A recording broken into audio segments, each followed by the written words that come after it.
All right. Thank you so much, everyone, for coming tonight for our reading. And yes, this is all about abortion rights, the right to choose, the right to abortion. We thank you so much for coming out tonight. We'd like to thank our sponsors, Unlikely Books and Santa Fe Writers Project, and in particular, Jonathan and Christopher, who will be here stewarding the room, keeping us safe from all sorts of evil spirits and spoilers that might choose to drop in. So thank you so much. My name is Tara Campbell. I'm a writer and teacher based in Washington, D.C. And I will be asking each of our readers to introduce themselves briefly just before they read. This is going to be a bit of an experiment tonight. I think I called it a beautiful mess on Twitter earlier today. There's a couple moving parts, and you as the participants will be, as the audience will be participating. So I'm going to call you participants as well, because you'll be playing a role in a couple of different ways throughout the evening. And in three ways. So one, as donors, which we encourage, and I will put the link up again for the National Network of Abortion Funds, and that is who we are hoping to support tonight with donations. So that's the first way. The second way, I believe Amber is going to introduce our word cloud, and that's how you'll be participating through the first part of the evening. So let me hand that over to Amber. Unmuting myself there. Yeah, so I've got this, we've got this nifty little word cloud, and I'm gonna actually drop a link in the chat that you can actually, right after I'm done here, that link, if you click on it, it'll let you go and enter a couple of, or 3 words, I think, for the word cloud. And then later on, I'll pick a word from the word cloud and riff off of that for another portion of the reading. So definitely would love to have you guys fill that out if you get a chance. So I'll drop that in just a sec here. All right. And so these words are meant to give you an opportunity to give us some inspiration. These words can be anything related to the current state of reproductive rights, how you're feeling, what you think needs to be done, your vision for the future, your hopes, your fears. So this is your opportunity to help steer our reading. So take a look at the Menti link that Amber has just put in the chat, and enter your words. And we're going to be using that in a moment to steer our reading. So while you're doing that, we'll go ahead and start the program. Each of us will read just a little tidbit, and then we'll see what the cloud looks like, and we'll start reading more work in response to your words. So each of us is going to read a poem or 2 or a micro while folks fill out that word cloud. And we don't have a particular order, so I'm actually going to rely on raising hands, either physical or digital hands. When anyone feels ready to read, Hannah, Monica, or Amber, go ahead and raise a physical or digital hand, and just introduce yourself briefly and launch into the program. Monica, thank you. Kick us off here. Oh yeah, absolutely. Okay. Hi everyone, my name is Monica Prince. I'm the managing editor for Santa Fe Writers Project, one of the co-sponsors of this event. I have 2 things. I have one thing to read, but I have one thing I also want to drop into the chat. So in 2019, we published an issue called the Abortion Ban Protest Issue. And so we were, hoping we wouldn't have to. We were hoping it was going to be a push to avoid what has happened, but here we are anyway. So at your leisure after the event, please check it out. We have 41 incredible pieces by fabulous people talking about reproductive justice, child loss, abortion rights, adoption, all kinds of wonderful, beautiful things. So the piece that I want to read for you all first is called Pro-Choice. And I wrote this during 2020, also when I thought this was not going to happen, but here we are, and I think that's fine. Okay. I used to write letters to my future, selves, children, students, lovers. I believed they'd be useful one day. While the years drone on, I continue these letters, but now they're never addressed to my children. I used to want a daughter, black like magic, beautiful as survival. I believed I could be a good mother to her. Now I'm adding another one to the list I keep of baby names I will never use. Brianna, Tamika. I don't think grief is a good excuse for sterilization, but I already believe it's mine. On the consent form, what options do you get? Family complete, cancer, selfishness, spinsterhood, rape prevention, panic relating to abuse, panic relating to stalking, panic related to career, other. The box I check might not be available. If I say I don't want a baby because I won't survive their murder, how long do I have to wait for my surgery? If I say I want to be sterilized at age 30, how many of my ancestors will visit me with their wombs in their hands and eggs in their pockets before I cancel the appointment? If I die before I get pregnant, do they forgive me? Why is my life more understanding after a miscarriage than after an abortion? I don't know the answer. I know I just can't write another name on this list, a list I carry behind my ear. On the phone, my mother suggests I pray. What she means is wait. Even in my own suffering, I'm expected to practice patience, to consider this chronic grieving temporary. There is no cure for submission to other people's ideas of who I must be to be complete, even if the mold is a projection tainted by envy. Why should I get to choose to be childless while no one else does?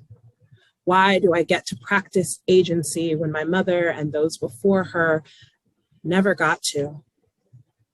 I used to write letters to my future, and now I write poems, their legacy longer, relevant, steadfast. If I were to write another letter, it'd begin like this. Dear body, breathe, breathe, breathe. Thank you. Thank you. All right, let's keep this train rolling. Who would like to jump in next? Hannah, thank you. Thank you. That was wonderful. Hard to go after Monica always, but also a privilege. So I'm going to read a quick poem because that seems to be what I've been reading lately. And coming from the point of view, for me, this as a mother of far too many children, but still so very pro-choice. This is a poem called The Way You're Sad Makes Sense. The way you're sad makes sense. So be sad. Don't say you're sorry. Don't say how you shouldn't be sad. I'll buy you a coffee. Let's eat something sweet. Eat what we want without touching our stomachs or the outsides of our thighs, because this world is not for apologies, not for eating air and water, not when it eats us whole, and it eats our children, and it eats our hearts.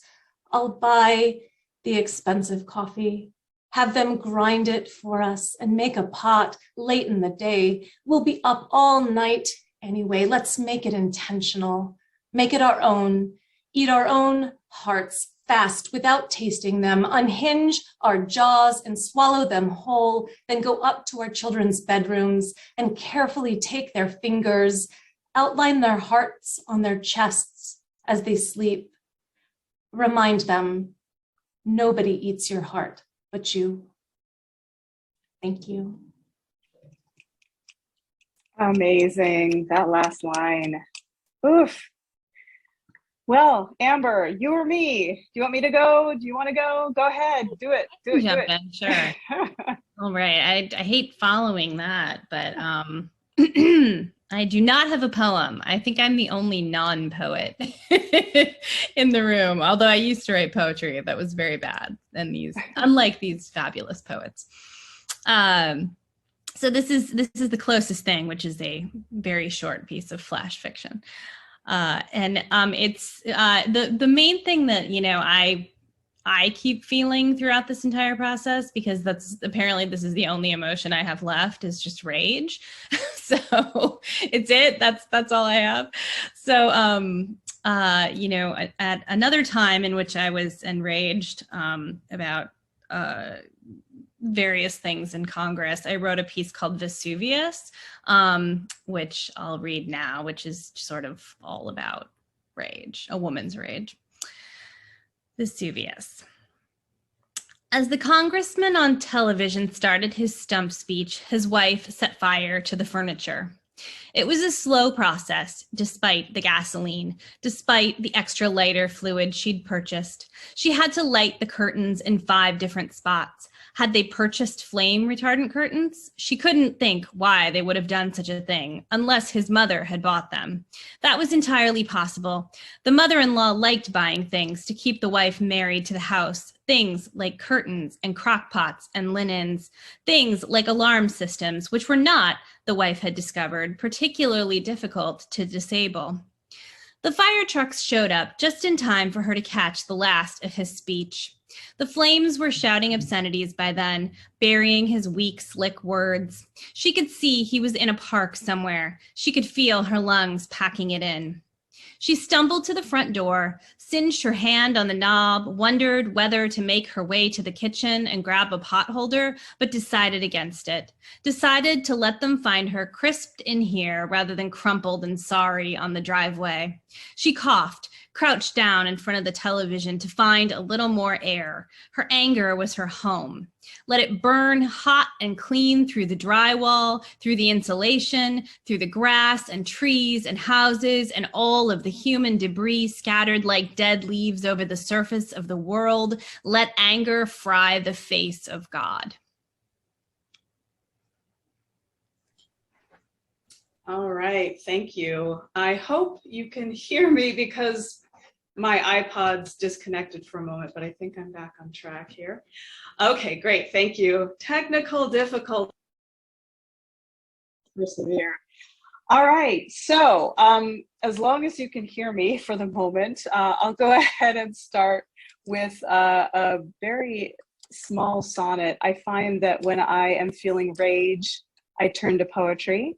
And often I turn to form when I don't know how else to handle the world. So some of you poets out there may recognize the first line of this, and I apologize to Keats.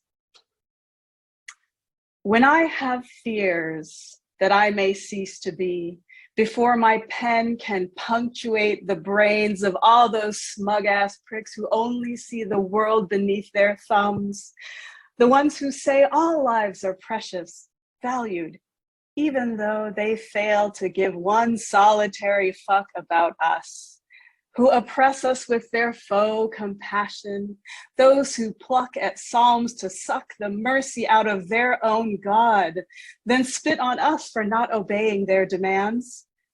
If their theocracy can only sit in unreflecting power, then understand I'll rage against their sanctimonious shit and drag their raggedy ass empire to bits. That was my contribution. So that was round 1. So quickly it went. So I am going to hand the mic again over to Amber so she can show us where we are on our word cloud. Yes. Okay. So, should I share my screen or? Yes, yeah, go ahead. please. Yeah. I will do that. 1 second here. Oops.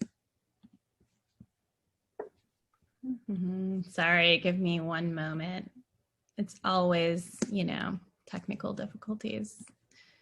Here we go. Oh, shoot. Sorry. Oh, there we go. Okay. It's like, where is it? And I think I just want to do, Can you guys see my screen now? Yes, but it's the wrong one. Sorry. It's like a mess, but okay. Here we go. All right, there's the word. Excellent. Ooh. Right. So this word cloud is, we need to get some more words in here. So keep filling in that cloud. We will be using this to inspire our next round of poems.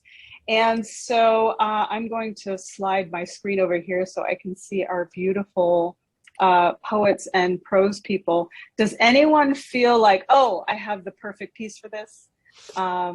I can always jump in, so I'm the default. But would anyone like to jump in? Or shall I get us started? All right, you know what? The words desperate and helpless and frustration are certainly elements of this poem that I will share. This is a new one, if I can find it, and it is called Prolapse. And yes, I'm showing my age here. Can I get some snaps so people know what I'm talking about here? All right, so this is Prolapse. I found it.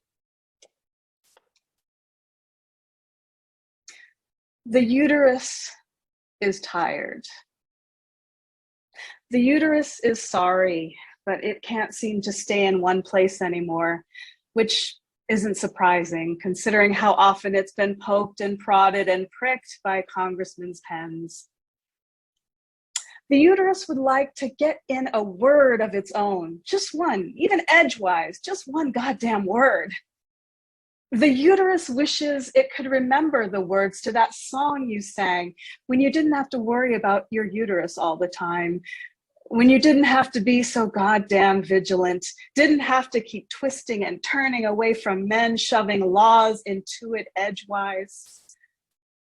The uterus is tired. So very tired. The uterus would like just one goddamn moment to itself. The uterus just wants to be. The uterus is sorry it can't give you that.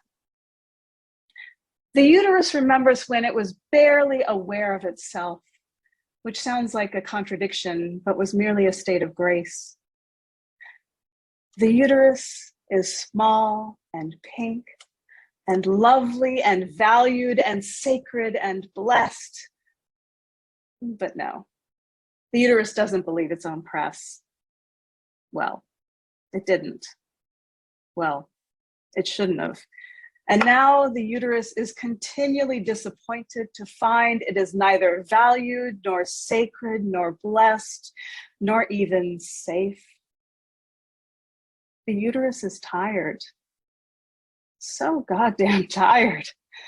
The uterus is sorry it's letting you down, because now it's letting itself down, slowly, uncomfortably.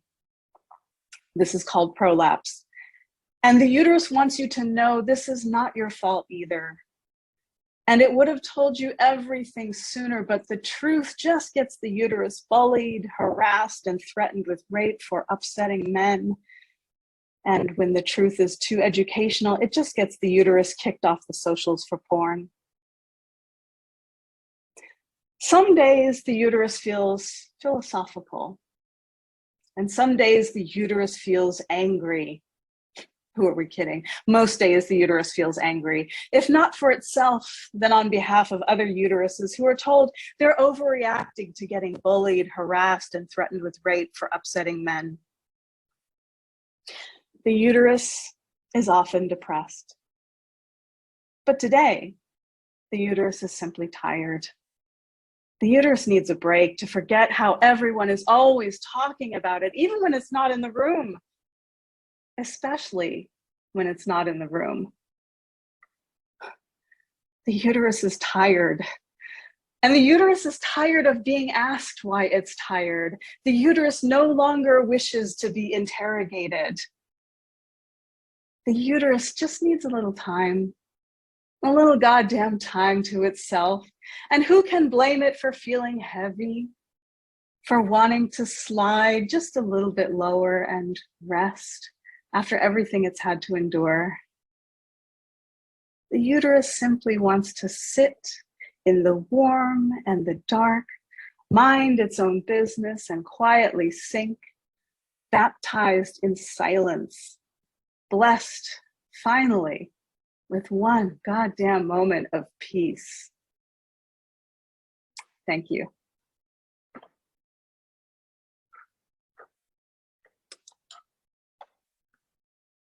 So, rage is inspiring, isn't it? So, who would like to respond to the word cloud? I can do oh, I'm sorry. I did not Everyone's do inspired. like, All rapture you. thing. I will wait. I will wait. Jumped in. Go for it, Amber. So rude. All right. I was gonna say I would be happy to do revenge. If anybody would like to hear that. This is a piece, and I don't know if anybody's heard me read this or not before, but I'm trying to change it up a little bit because I feel like I keep reading the same, like, you know, pieces about revenge. But this one's actually from an older book, The Unfinished World, and this is called Take Your Daughter to the Slaughter. So, which is actually the title of a metal song. Our fathers wake us before dawn. They wake us and we rise, confused at first and then excited, remembering what today is, remembering what we will become with a little practice, a little patience, a steady hand and eye. Today is the opening day of werewolf season. Today we leave our dresses, our heels, our crinolines and crystals in the closet, and we take our camouflage out of storage. We check the contents of our day packs, map, matches, knife, first aid kit, water, trail mix, tree stand safety belt, compass. We shower and spray ourselves down with odor neutralizer. We don our blaze orange vest and we check our ammo, fingering the bright rows of silver bullets, pretty and promising as the moon. If we bring down a werewolf, we get to dig the bullets out and string them on a necklace like bloody lumpen beads. Some of the older girls have necklaces so long they drape them round 2-3 times like strands of pearls. When we set up our stands, we feel a little fear, an icicle thrill at the thought of teeth and claws. We know that if we slip up, we could be bitten, we could be killed. We know that we could fail. It is important, it is vital to our town that we succeed. We have spent the year learning how to use our rifles, diligently attending target practice after school, at shooting ranges, and decoys in the fields when the weather allows. Some of us feel sorry for the werewolves. Some of us do not want to kill, the soft thunk in flesh, a thing apart from the hard, clean splintering of wood and paint. Our fathers remind us of what we already know. The werewolves are a pestilence, a plague upon our forests, and killing them makes a good sport and a kind deed. There are too many werewolves, our fathers tell us. If we do not cull the herd, they will starve to death come winter. They will spread disease and decay. This is what fathers and daughters have always done in our towns, they say. This is a good and righteous way to live. And so we nod and we learn the proper way to clean our rifles, to use a compass, to scout a location, to field dress a dead werewolf. And so we come every year in our time to the hunt. We crouch beside our fathers in the brush. We hold our breath. We watch a family of werewolves rip the meat from a deer carcass in the clearing. We are silent and still. We are eager to prove that we are good daughters. One large wolf, a male, leaves the pack and ambles toward us. We shiver in the cold and the tight grip of fear. A small girl was eaten only last year, her father helpless to act as she was dragged away by a furious and wounded wolf. We blink, and here the wolf stops, sniffing, and here is an unobstructed broadside shot, and here are our fathers mouthing, shoot, shoot, and here is our shot flaying true, flaying skin and muscle just below the shoulder. Here is the unearthly howl, and our blood freezes to our bones to hear it. Here is the werewolf, here is the glassy-eyed stare, here is the twitch and the moan and the carcass on the ground and our father's hands on our shoulders, strong and proud. Here is our first kill. With the help of our fathers, we dress the werewolf and drag it to our trucks. Later, we will dig the bullets out and string them silver over our throats. Later, we will eat the hearts of the men they slowly become. We will share this meat with our fathers, and we will warm our shame at that howl, our sadness at that last dissolve of paw to hand. Our fathers will hold their palms up and smile. Thank you. Amazing. I put in the chat, this is why I teach this story in my flash classes continually. It's amazing. So we had two hands up. Who is okay? Hannah, here we go. It's actually cool. It's a cool one to go right after that. So I'm glad for this order.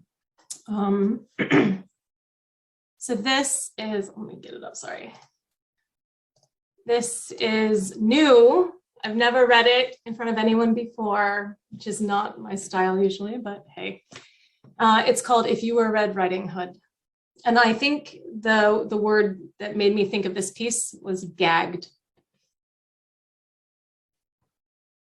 If you were Red Riding Hood, and I found you, sniffed you out on our path with your basket, your cape, your soft hair, your pink-orange freckles lit by the sun piercing the canopy, and if I jumped out, held up my thick paws and clipped nails, opened my mouth wide to show not teeth, but hunger, not teeth, but patience, as you walked this forest over and over, as I smelled the wishes rising from your skin, smelled the jail smell of your life, of this routine of caregiving, of caring, of giving. And if I searched and found the red haloing your head, the fire of everything you want to be, everything your mother and grandmother and great-grandmother wanted you to be, if you cried out, but it wasn't fear, and then touched me, traced the pads of my palms, said, what big hands you have, said, you're so hungry, said, I used to fear this path, then I could finally tell you, I'm not really a wolf, and you'd run your fingers up my arms, dig the tips down through the fur to my skin, say, girls can be wolves too, baby. Then reach up to my lips, pushing your hands into my mouth. And if you said, take me someplace new, as I tried to whisper around you, my mouth full of you, as I tried to tell you, let the axe man come, I'll slice myself open. You'd hush me, widen my mouth, push in up to your elbows, crawl all the way inside. And I'd turn and run the both of us from these woods. Thank you. Ooh, wee! The heat. Oh my goodness. All right.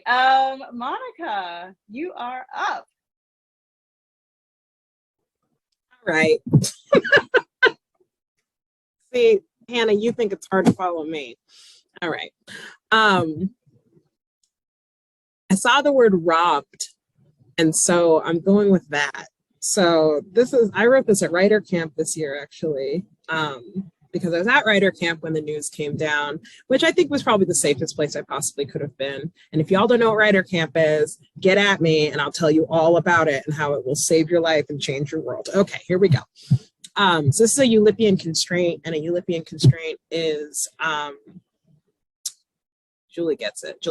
A Eulippian constraint is a form poem that utilizes math and literature, which you can blame the French for. And so how this works is that you take a word, and as many letters are in the word or how many stanzas are in your poem, and each stanza corresponds to a letter in the word. And so you can use all of the other letters in the alphabet except for that letter for that first stanza, and so on and so forth. And so the word I chose was miscarriage, and that's where we go. Here we go. All right. I don't like to say I've been pregnant before. The axis of truth and reaction justify what I believe, what I know this body handled, lost. I resist the quiver of acceptance, lie to every surgeon, write 0 when questioned. Now, as knowledge nestles between neurons, bless the fog of youth, of sex ed ruptured, of shame for hands desperate to touch, amaze, reveal. Bless the blood, a quake through tampon, through sundress, a blotched halo at the base of a cock. Bless the adjustment to one's own musculature, capable suddenly of revolt. They call it a threatened abortion, one more way to apply judgment. I don't like to talk about it, give agency to error. If I tell you my baby had a name, that the tax of carrying outweighed me, that the blood reoriented the equation of my life, what do I win? A frozen moment, the moon waning. I gave him a name, a gender, a future with risk, joy, liquidity. I didn't suffer the same way others do, didn't bear the weight of loss, a broken heart to bury every May. I didn't even realize that blood had a label, a pulse, an axiom to bring me to my knees 10 years later. I don't desire motherhood. When I lost my glowing bundle of cells, direction followed. So quickly, I switched my life, exited the first decision to honor this new premise, seized my own wrist, then jettisoned every bone into the river. Let me undo my seminal axiom. I want a family, maybe even kids, a quotidian love stained with emptying wine glasses, used vegetable oil, blended bookshelves divided by jutting bookends disguised as dizzy candles. I want this, but how badly? Not enough. When I found out the blood that shook out of my womb those 6 weeks was almost a child, a citizen, the wave of guilt consumed me. Not like it was my fault, but like the pressing axe I quasi-wielded against my own gullet in the weeks leading to red sheets was my fault. Don't cast the stones on my unclean torso, the belly already vacant. Name me damaged, and these hands shall accept. Worry for what's to come, what blaze may spark between quests for exact jazz. I offer relief, grief compounded. The Supreme Court overturns my freedom to choose, so I dig deep holes behind the house. Liquid fills them, regret punished by the killing soil. I size my uterus, whisper promises, try not to smother my fists, my eggs, my weak judgment, exercise the imp of the perverse. When I requested sterilization, my doctor spoke of risk, remorse, sorrow. I bless my fallopian tubes under my breath as she drones, punishment exacted as justified, yearn and withhold. Such violence. Don't ask how I stay still, inhaling as if my handful of womb lining was just that. I don't know what to do now without such panic. To know I lost, to know I could again. I won't quit hoping for a praxis of stasis, for pink and unzip, for tart visiting my lips at midnight. I'll say it now. Pity flows from you first, so I won't say it at all. Thanks, y'all. Oof, man, I couldn't even pull a quote from that to put in the chat because it was just such amazingness flowing at me. Thank you so much for staying with us through our first round. We are about to embark on a second round, but we both have homework. We all have homework. So two things are going to be going on at the same time here. And this is getting to the beautiful mess part I was talking about in my tweet. So we would like to start an exquisite corpse poem. And I hate that name, but I love the result. So we would like to start a poem and just continue it on in the chat as we work through the rest of the program. And I'll put the prompt in the chat as well. But it is, when I hear choice, I hear blank. Add to that with your own thoughts.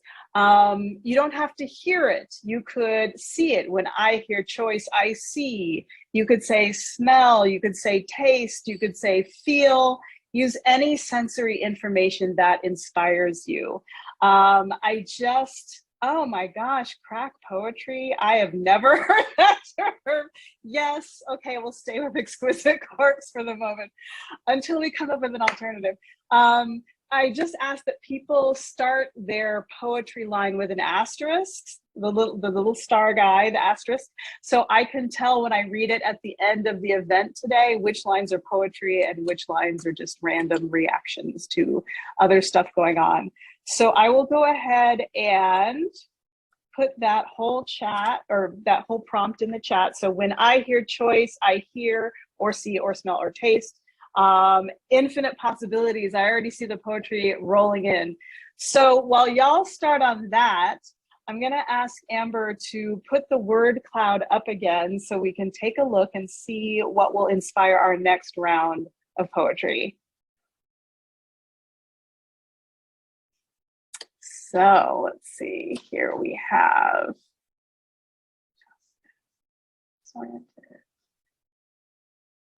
all right. So we have some familiar words. Okay, please, yes, kick us off. Hold on, I gotta find it. I saw fetishize and I was like, oh yeah, I'm ready. Hold on. I'm in the wrong thing. I had all these ideas of what I was gonna do, and then of course the cloud changed my mind. So here we are. That damn cloud. It's the cloud. It's all about the cloud. Okay. Hold on. Now I gotta find it. Uh-oh. If you need another moment, I can jump in. No, I got it. I totally got it. Cool. Let's go. No, I'm a liar. Wait, hold on. Don't leave. I got it. Yes, here we go. I found it. Okay. All right. I don't know if this is whatever. I was going to say appropriate, and then I remembered who I was hanging out with. Okay, so this is called Why I Don't Fuck White People Anymore. Because I saw fetishized. So here we go. All right. You call me ebony, chocolate, mocha, queen, brown, black, beautiful, slave, sexy, siren, witch, hooker, contagious, addicting, bitch, yours. It does not occur to you that you do not know my name. Who among us hasn't enjoyed a fetish or two? Fantasized about societally unacceptable roles in the bedroom. Of course you want to tie me up, take me against my will, hurt me. Of course you want my ass, tits, lips, and cunt, fat, plump, pursed, tight. Slavery and porn make you crave domination over me like you don't already have it. Ask me how many times I've fucked a white man, but not how many times I've enjoyed it. Get angry when I say no to your advances. Justify what happens next. It's my fault anyway, isn't it? For tempting you, denying you, acting uppity. The thing about interracial relationships is fetish always lurks. Apologize for it or lean into it, but don't ignore the thrill of melanin in the moonlight. The point here, I'm not sucking or fucking white people anymore. Not embedding intercultural competence into my consent. Not teaching the difference between dirty talk and hate speech, no. You cannot use my skin to piss off your mother or get back at your ex or work out your anti-blackness while coming on my face. Read a book, watch 13th, choose a different Black girl who will let you pull her hair as you hit it from behind, will let you mispronounce her name, will hold your hand as you cry when you discover Emmett Till was only 14. I reserve my pleasure for those used to this surveillance. Skip a step during the first date. Solicit my sacred sex from bodies unchained. That's it. Man, thank you. Oh my gosh. I'm going to put that donation link in the chat again in case anyone feels inclined. But in the meantime, would anyone else like to jump in, Hannah or Amber? Okay, great. Hannah. Sure. All right. So that word disoriented was popping up at me. So hold on, let me just see if I can, there we go. This is called The Boots You Bought Me for Christmas. On our 293rd day at home, I pack a small bag with 3 pairs of underwear, my jeans, your soft sweatshirt, and I pull on the new $37 DSW boots you bought me for Christmas. Tell our kids that I'm going to the store, yell, I'll be right back. But after starting the car, I take a breath, pull into the street and drive, not to the store, but past it and down the road, through the 3 stoplights to the highway, where I take the west ramp and 37 miles later, the loop to Route 70, arguing out loud with myself, should I have gone north instead, taken 80? But 70 is the fastest, a straight shot to Denver. And so yes, west until the Rockies, then north, up through the wind that shakes the minivan, rattles the car seat I keep forgetting to tighten, and back down into Wyoming, stopping in Cheyenne at that little boot shop, leaving the ones you gave me on the front stoop by the trash can in favor of snakeskin, maybe red, but probably brown, and from there to Lander, where there is a foot of snow on the ground and the streets are deserted, but I find that tattoo parlor again, the one I couldn't afford to go into 17 years ago, but now, with our credit card that you haven't canceled yet,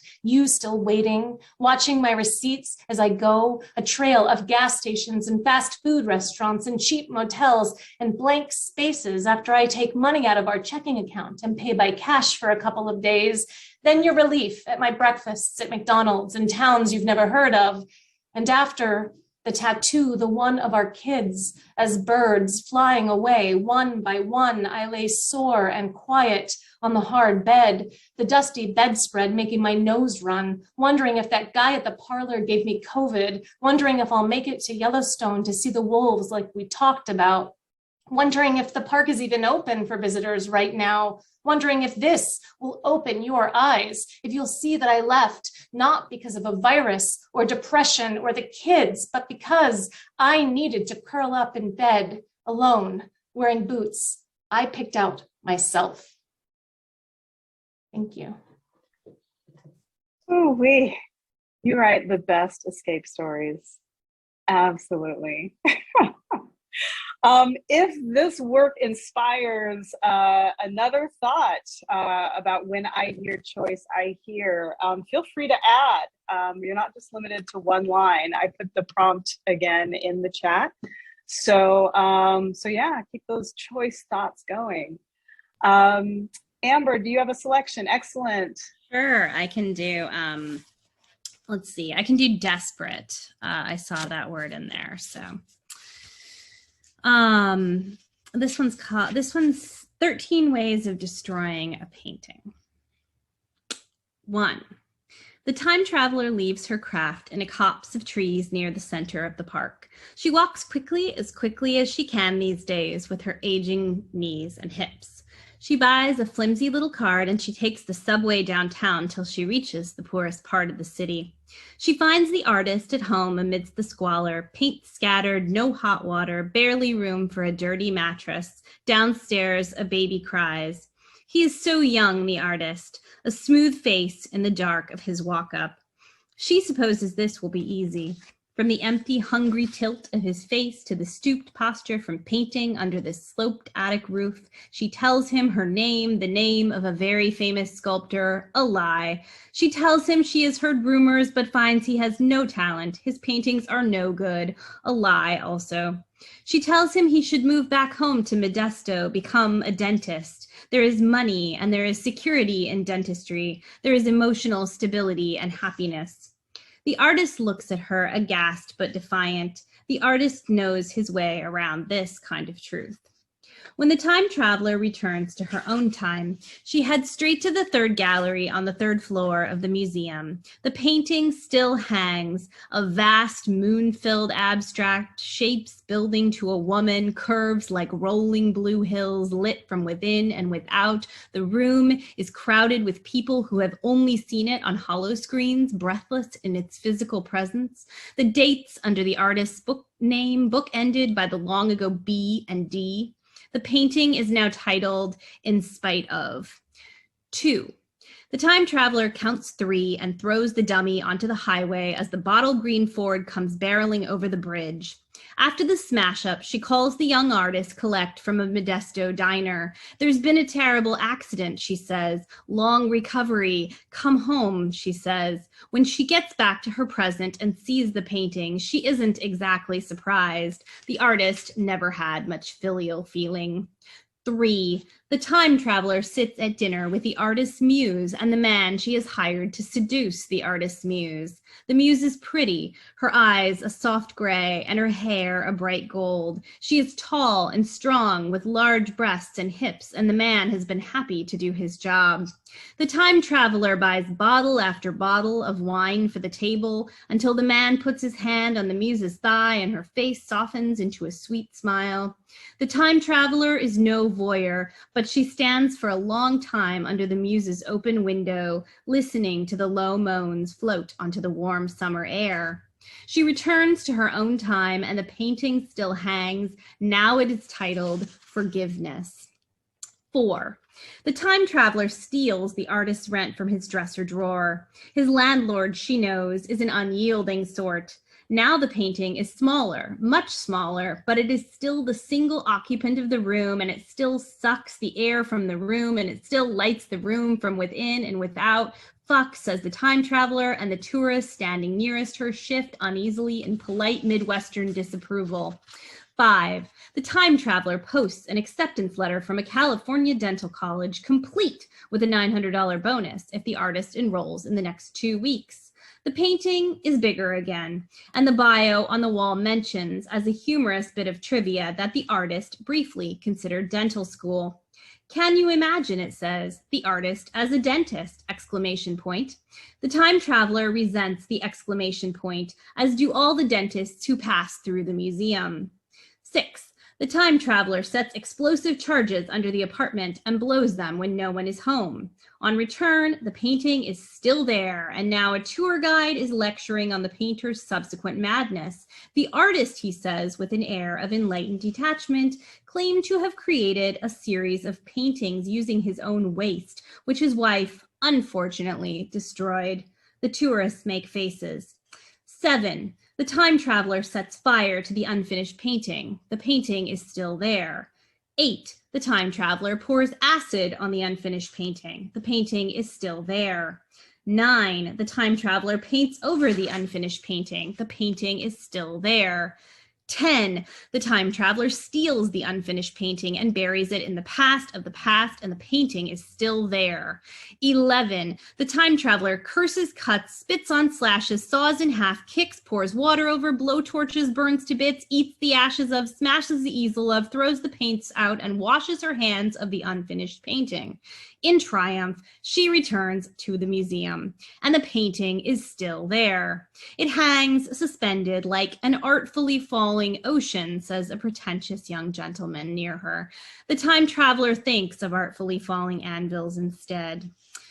12. The time traveler steals the unfinished painting and takes it back to the future, where it disappears like smoke upon arrival, and the painting is still there, still there, still there, hanging in the gallery, and now it is titled Perseverance. The time traveler feels this keenly. She has persevered. She has not succeeded. She has not made him see his own sad end there in that bedroom with his failures and her failures and his guns and his useless, incomprehensible war with the painting.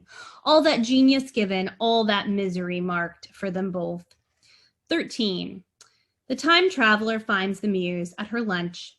She watches the muse eat her sandwich with gusto, tomato and cheese on thick slabs of crusty bread. She watches the muse gulp down wine, watches her strong white teeth and her smooth throat. The time traveler sighs. She was more in love with life than with him back then. She'd never believe how long and black the days could stretch over her, mean and empty like shadows in winter. She takes out the pill, drops it into the muse's wine glass. She leaves before the gray eyes can close. She needs them to see just for a moment until the timeline catches up. The time traveler materializes in the gallery where the painting no longer hangs, and now there is another painting, Lilies on a Pond, and Google finds only a retired dentist in Modesto, California. And the time traveler smiles then, a soft, sweet smile. And no, her limbs don't start to fade away, nor does that smile hang on the air, nor does she slowly dissolve like pixels on a screen or shadows over a wall. She simply smiles and then isn't. Thank you. Love that story. Every time I encounter it, no time traveler could keep that story from having been written. Absolutely, it had to be. So we are almost ready to read this exquisite corpse poem, but I will go ahead and round out the second round. And I did not plan to read this because I just wrote it today, and I always thought I was not that kind of poet. But I saw the words disoriented, determined, and rage, and yeah, I think maybe you'll see why this poem came to mind.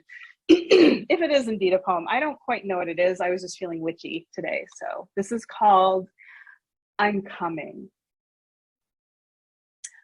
I traverse a valley in heat, flanked by rattling fields, grass crackling with need, weeds jealous of trees, growling and moaning, pushing roots deep into shuddering earth while clouds cringe overhead.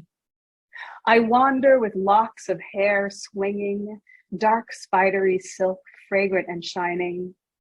Not mine.